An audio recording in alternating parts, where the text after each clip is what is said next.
Hi, I'm Aria Larker, and you are listening to my podcast, All Things Acting with Aria, a place where I talk to creatives about this wonderful, crazy, and painful career we call acting.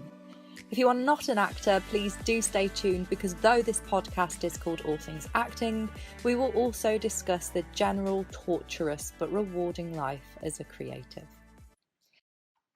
Hello and welcome back to my podcast. So, for my actors listening today, and I guess the rest of you nosy lot interested in our bizarre but beautiful lives, you are in for a treat today. Today's guest is an actor who has recently repped Brumtown, actually, in BBC Three's new comedy sketch 0121, playing the lead role of Steph. I would love to welcome Georgia Neath to my podcast. Welcome, Georgia.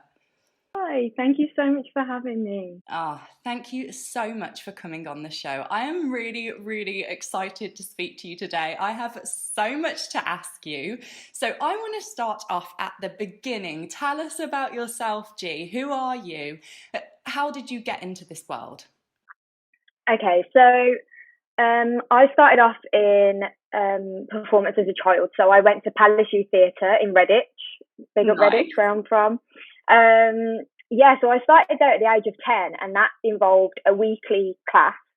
And then twice a year we'd do a big show on the main Palace Theatre stage, and that would go out to the public. Public would buy tickets. And that was such a good stepping ground for me regarding just acting in general. That was my first ever experience of, and to begin with, a lot of it was for fun. Like, it wasn't even a fact that I wanted to go into it and thought, oh, like, this is what I want to do, this is a career. It was more a social thing, I guess. And I think, especially as a young child, it's just the best way to start, because you just find the pure joy and fun in it. So that's where it started. So I was there until I was about 15, I think. So 5 years. And then I always based my academic studies around it as well. So I ended up taking like GCSE drama and stuff.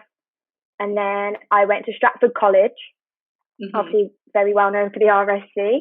And I did film studies, theatre studies, English there. And then after that, I decided drama school wasn't for me. So I'm not classically trained. A lot of the people who I did my classes with were actually creatives in other ways. So a lot of those were dancers, and some of them are like music producers and stuff like that. So there was no one really that I knew from college who really wanted to step foot into the acting world. So in that sense, I felt a bit alone, which was weird. Like, I didn't have anyone to kind of buddy up with and say like which way should we go. So I just went for it on my own. So I just went to like loads of different acting classes. I went down as soon as, I think I was 17 when I got my first agent, and I just got on the train to London on my own and met up with this agent, and it just went from there, really. But like, the internet was obviously like my saving grace. I just found everything online. Amazing. So for my listeners and viewers who are like new to the whole acting industry and, sort of want to pursue this career that you're now starting, do you have any advice on how they could go about finding an agent? How did you find yours, and sort of how did you approach them? Because I know that there's a sort of etiquette to how you approach agents. Do you have any advice you can give there?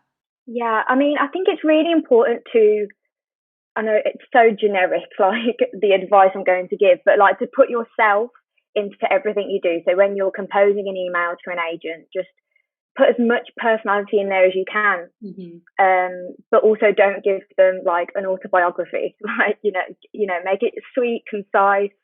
And I think the way I got my first agent was through the Spotlight directory. So, they have like loads of contacts as part of Spotlight. I think I literally went through the whole list, went onto like their books, and like saw if like I would fit in there, like if there was anyone like me on their books. Like, I was quite strategic about it. but yeah, I think my main advice for someone starting out would maybe try and be to aim to get on Spotlight. Mm-hmm. And I know that can be quite difficult regarding credits and stuff. And for instance, drama school is an amazing gateway for that, because I think you kind of get a graduate page by going there. But yeah, just working your way towards getting on Spotlight, I think, would be my main advice for someone starting out. Cool. And for those listening who are not on Spotlight, how did you go about getting on there? How would they go about finding opportunities that would count as credits? Yeah, so I think because I started on Spotlight as like a young performer, so I think it was a slightly easier to get on back when I started. And I do understand it's quite hard to get credits now to qualify for the Spotlight. But just finding little tricks. So like, for instance, Monologue Slam, which, you know, is a massive event like around the UK. If you get through to the final of that and perform, that counts as a Spotlight credit. And again, that's like amazing exposure, and you get to meet so many different industry creatives through that. Yeah, that would be like little tricks to try and, you know, build up your credits, and finding, I think online and like social media is so good for actors, like just to get in touch with different people, try and collab with people, you know, like via casting calls and stuff for short films. Another story, like, obviously you have to be very careful, you know, not everyone in this industry is trustworthy, and a lot of these casting calls you see online, you know, aren't what they appear to be. But at the same time, like, when you find really good ones, you can, you know, you get an amazing experience, and you can build those credits up for Spotlight. Great. Thank you so much for that advice there. So I want to come back and talk about 0121. So I'm pretty sure that everybody listening and everyone watching just wants to know about how did this happen. Can you talk us through the audition process? What happened there, especially for those of us who have never auditioned for screen? What can we expect? Okay, so the way I got my part was quite traditional in the fact that, you know, it was an agent submission, and then I got a self-tape.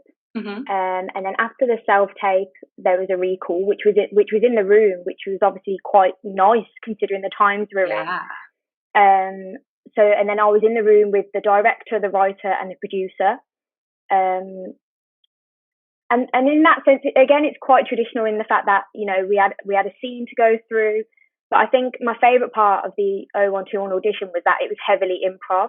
And I know improv scares a lot of actors, but at the same time, like, you don't have to worry about, you know, forgetting words or the script, and you get to just be there, really present in the moment. So that was really nice. And I actually did meet Adam at that stage. So Adam Mecro plays Reese, my brother, in 0121, and we were actually already paired up to go into the audition together. So we had like individual auditions at the recall, and then we went in as a pair. And again, like, did a scene together, did a bit of improv together. Yeah, and then obviously after the recall, a week later, had the phone call to say, thanks for coming along. Like, my heart dropped. I thought, that's it, but no. Yeah, I got the part of Steph, which was obviously like the best phone call in the world. Yeah, and then obviously from that, it literally went into filming. Like, we filmed November last year. It was quite a quick process. So I think the self-tape was September. Wow. Recall was late October. And then by the end of middle of November, we were filming. Oh, amazing. And can you tell us a little bit about the filming process? What was that like? And sort of, was that your first experience on screen? Is this sort of, would you say, your first big screen job? Yeah, I would say this is definitely my first big screen job. So it's like my debut TV role, I'd say. And the filming process was great. I'd say it was a lot quicker than probably most TV sets, due to the turnaround. And obviously the concept of 0121, because of it being commissioned by BBC Three comedy threesomes, they're quite short episodes. So the filming took place over a weekend. They were quite full on days, talking like, you know, 6 a.m. to 7 p.m. Yeah. But it was just honestly fantastic. Like, just knowing, like, when you work towards something and then you're there and then you just realize that you're doing it, you're just totally swept away by the whole experience because you're just so happy to be there. And the whole cast was great, the whole crew were great. Obviously we filmed in COVID times, which I think is a big thing that actors are thinking about at the moment, but I honestly can't say that it hindered the experience at all. Obviously the measures are in place, you know, when they say cut, you have to put your mask back on and stuff like that, but yeah, I wouldn't say it's anything for actors to worry about, especially. But yeah, it was a great time. Oh, and I am so, so proud of you, G. Well done. I watched all 3 episodes and they were hilarious. You were brilliant. How did your family and friends react? Tell us about some of the reactions. What's it been like? It's been great. Like, I've had so much support since it come out, which has been incredible. I don't think my family were impressed with all the swearing, but that's not on me. But yeah, honestly, and again, to anyone listening who's watched it, thank you so much. Yeah, it just means the world. And I've had quite a lot of people messaging me asking for advice, and at the same like, and I love that as well. Like, I love being able to, you know, give my opinion or whatever on the industry, because especially I think because I didn't go to drama school, and I think so many actors have a hang up on that, and they think that's like the be all and end all, and you know, it's just not. Like, we all have our own path, and it's so important that you just believe in yourself and trust your gut and know that you're on the path that's for you. Yeah, that's very true. So I want to talk a little bit about auditions. Do you have any advice? How did you go about preparing for your audition? Because yours was different. You didn't have a script to learn, it was improv. So how did you sort of mentally prepare yourself for that? I think you should do a lot of prep into the character, obviously, and you know, you don't always get a lot of information about the character, but then I think it's your responsibility to fill in those blanks yourself, and put yourself into that role, and think, what can I bring to this role that is honest and truthful. But I also think equally it's as important to research everyone involved in that project.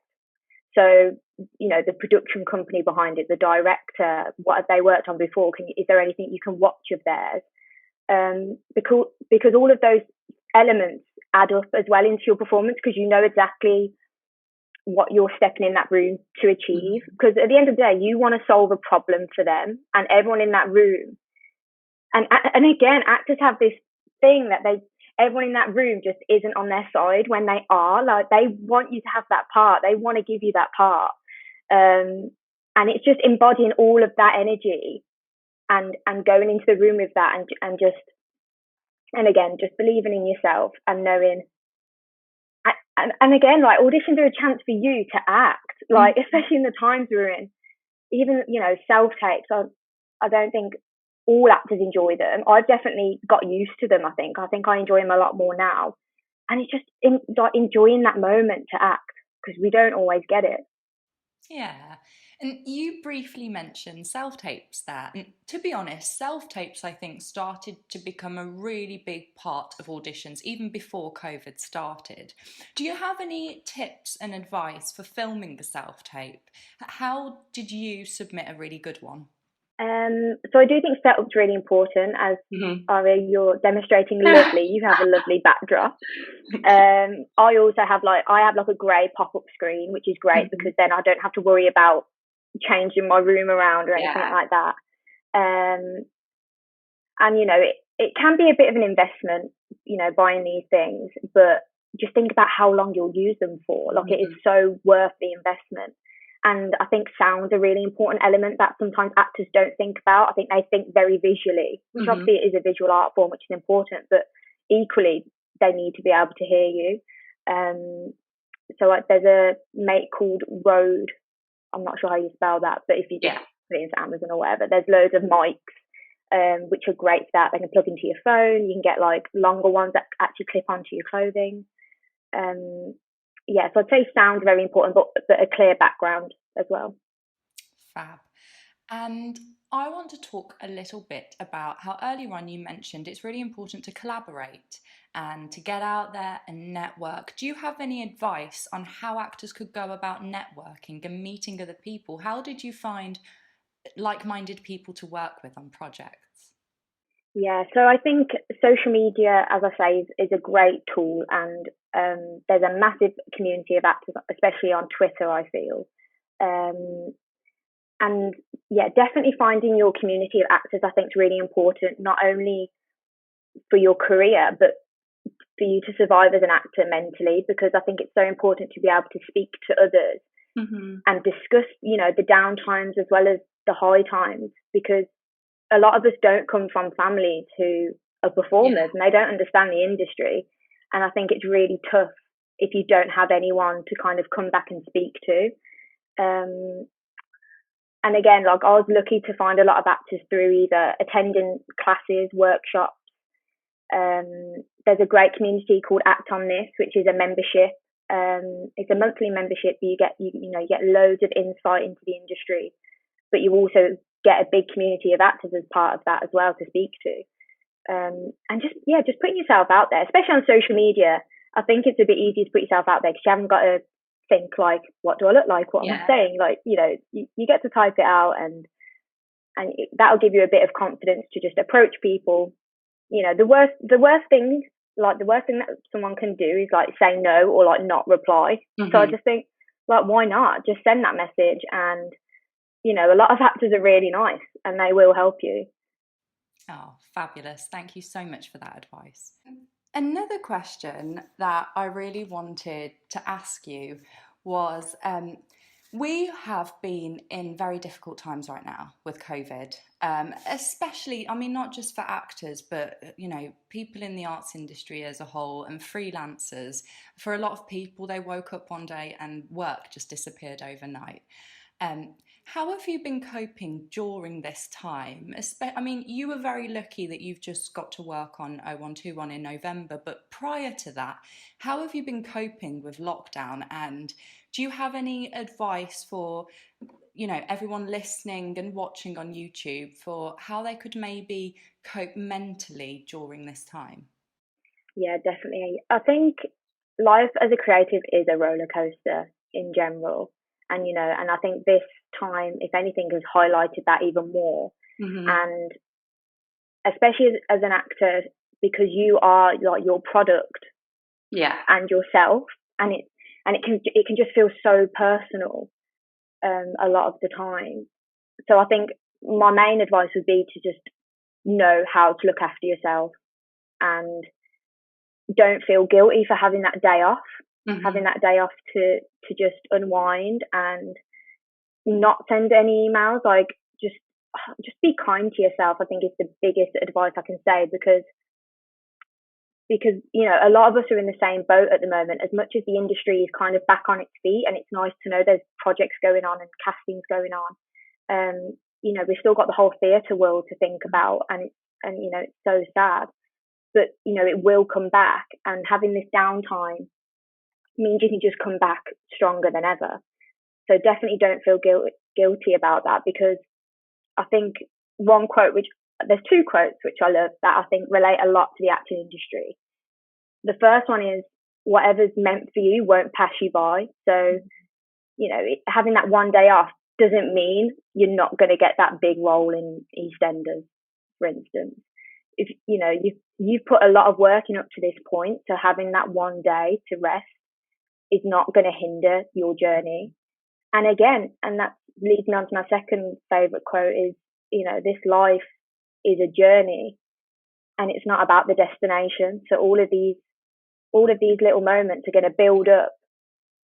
And, all of us want like a longevity in this career. And there's not like, we're not going to hit a place and be like, that's it, I've done it. Like, this is it. So just take care of yourself, and if you do need that help, you feel like you can't do it yourself, reach out, just speak to people, and if you can't find those people near to you, reach out online, because there's so many people who will be there for you and care for you. Oh, thank you so much for that advice there, G. So before we wrap this up, do you have any final bits of advice that you would like to give our actors and listeners about the acting industry or the creative industry as a whole? Yeah, sure. Again, I think don't try not to take everything personal, and that's really it's so difficult because you see, right, I'm going into the audition room, they're seeing my face, my voice, Mm-hmm. so it's got to be about me, and it's just not like, and it's so hard to get your mind around that, and I think a lot of that does come from self development work as well. I'm a big Yeah. believer in working on yourself because ultimately that will improve your career. So, and some people are naturally thick skinned, which is great, but a lot of us aren't. Mm-hmm. So, doing that work on yourself will definitely pay off in your career because there's so many other factors that come into, deciding who gets the role.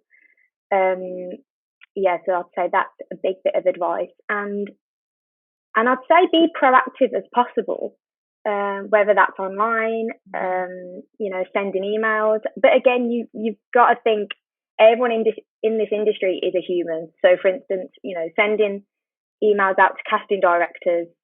Don't be sending one every day for a week because they're not going to appreciate that. And you want them, as much as everyone in the industry needs each other, we also have to respect everyone. And, not everyone wants to be bombarded with contacts all the time. So I think maybe every day, if you set yourself a little task that you're going to do, and it's something that's going to add towards your career, when you can tick that off your list, it's going to feel really, really great. And then in the same breath, like I say, don't be afraid to take that day off. Ah, wonderful advice there. Thank you so much. And also, thank you for being on my podcast. You are such a beautiful person, inside and out. For those of you watching on YouTube, you'll be able to see she is a stunner. So before I let you go, can you quickly let our listeners and viewers know where they can find you online? Yes, of course. So all my social media handles are Georgie Neath, which can be a bit confusing because my name's obviously Georgia Neath, but they're just two nicknames merged together, basically. So yeah, I'm on Twitter, Instagram. I think they're the main ones, really, aren't they? So yeah, feel Fabulous. free to come and send me a message and chat. Oh, well, I hope you've enjoyed this conversation as much as I have. Oh, I've loved it. Thank you so much for having me. I just hope my advice is actually half decent. So, yeah, that is it for today, everybody. I really, really hope you loved listening to Georgia as much as I did. Please, please go check her out and please watch 0121 if you haven't already and give her some feedback. So, thank you again for listening. Please tune in next time to hear me speak with my next guest. So, thank you and goodbye.